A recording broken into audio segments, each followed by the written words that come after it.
ноября прошел первый всероссийский географический диктант. В данной акции мог принять участие любой желающий. Участников проверяли на знание географических терминов и расположение объектов на карте.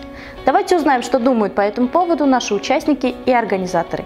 Практически представлены все категории людей, профессий. Большинство из города Уфы, но и в то же время представлены где-то около 20 районов и городов республики еще.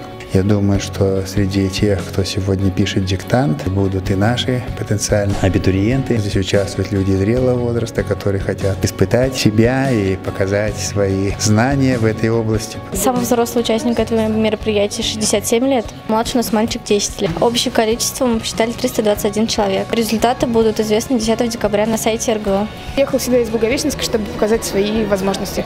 Вопрос тебе сложный, легким показать? Ну, не больно-таки сложные, средней сложности. Ну да, больше школьного курса, что проходили по России. На сколько вопросов не ответил?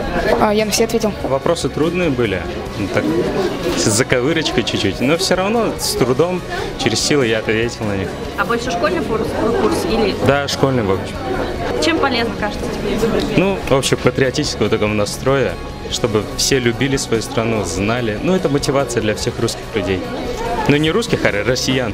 Полина Морозова и Люся Керамова специально для Правком ТВ.